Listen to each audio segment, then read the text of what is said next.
So I'll be quickly going through some of the situations in glaucoma management.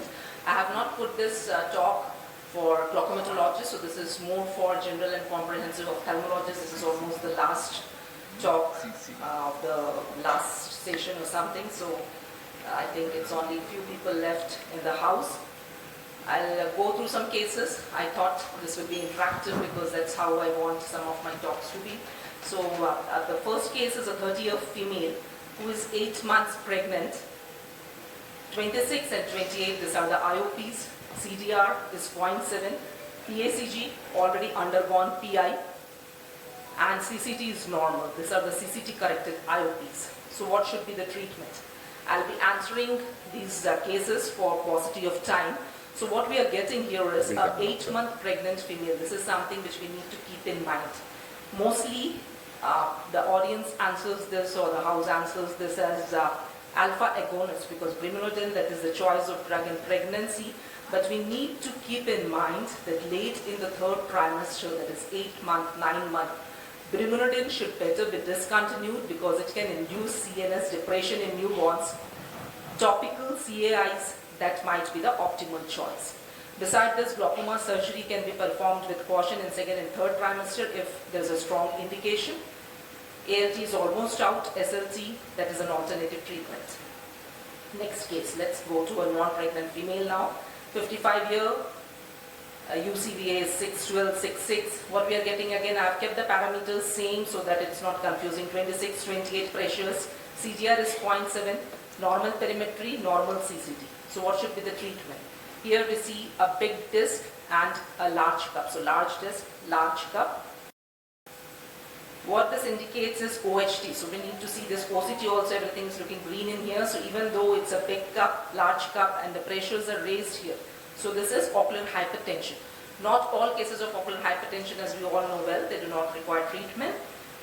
Take home is that the absolute benefit of early treatment is greatest in high-risk OHT patients. So which are these high-risk patients? Older age, increased IOP. So if the IOPs are more than, say, 25, CCT if it's thin, CD ratio if it's a large CDR, and visual fields PSD. Besides this, there are some multivariate analysis factors, like we have this African American origin, male gender, heart disease, Raynaud's phenomena. So all these are additive factors. These are some of the findings which we got from the OATS study, ocular hypertension treatment study. Third case, 55-year female. This is a pseudo-exfoliative glaucoma. We need to remember pseudo-exfoliative glaucomas are not always open angle.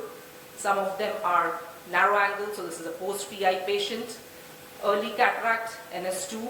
Pressures are kept the same, 26, 28, CDR 0.7. So it's moderate glaucoma. So what needs to be our treatment? Again, going to the take-home message.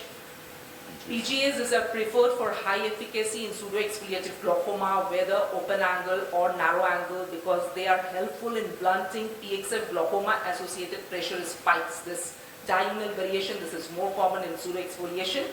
Angle can be narrow in pseudo-exfoliation from zonular laxity with secondary anterior lens movement, and meiotic drops, these are to be avoided in case of pseudo-exfoliative glaucoma. So even if it's a narrow angle, meiotics to be avoided because they may exacerbate angle closure secondary to PXF. So this is what we need to follow when we are doing medical therapy in glaucoma. We need to know what's the goal of treatment, how much the target IOP we want it to be, what are the treatment options available, what are the side effects, success rates of treatment, new treatments coming down the pipeline, like we have the Rho kinase inhibitors. If they are not yet available, then we have some other drugs, retarsudil, ripasudil, all this. What treatment would you choose for your own eyes? So if it's your own eyes or relatives, what treatment we are going to choose? So this all should be our perspective when we are starting medical treatment in a glaucoma patient. Some surgical cases, punch done, we are doing PI, and this is what we note after PI, gushing of blood. Aqueous is getting, AC is getting full of blood. Of course, we are going to wash this and then put an air bubble, or visco help might be sought. So what's the take home here? Antiplatelet, anticoagulative agent. So if it's a high volume practice, if we have, then sometimes in glaucoma cases we forget to take this history. There are some guidelines 7 to 10 days before surgery, most of the antiplatelets to be stopped. and they can be restarted 2 days after surgery. Similarly in PI, which is taken to be an OPD procedure. So in peripheral albutertomy also, this anticoagulative agents, BT, CTA, PTT, all those factors should be kept in mind. This is the sedals, and here we find a leak. So fibrotic blebs, they have become commoner these days, or bleb failures have become commoner these days because of guarded use of MMC, or not guarded but careful use of MMC. But this is a picture which we see at times. Take home here is what we should do when there is a leaking bleb. Of course, we should know what is the cause of that leak. The surgeon will only know it, so he should know that and try to rectify that. We need to reduce the topical steroid. So if steroid is 8 times, we need to make it 4 times, or start weaker steroids. Start topical atropine, cycloplegic, doxycycline, that helps in certain cases.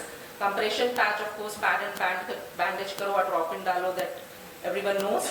Bandage, contact lenses, they might be used, and surgical intervention if nothing is working and the surgeon knows that something is grossly wrong, like if he has done a case of this fashion here, what's going wrong? The flap, when it was fashioned, it was very deep. So we can find that choroidal show nicely over here. Still the surgeon is proceeding with the surgery. So this should not be done, of course, is going to lead to leaking bleb and other complications.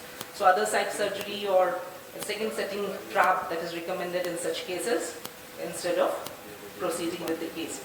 Releasable sutures, this is now in the armamentarium of glaucomatologists, and comprehensives are also doing it.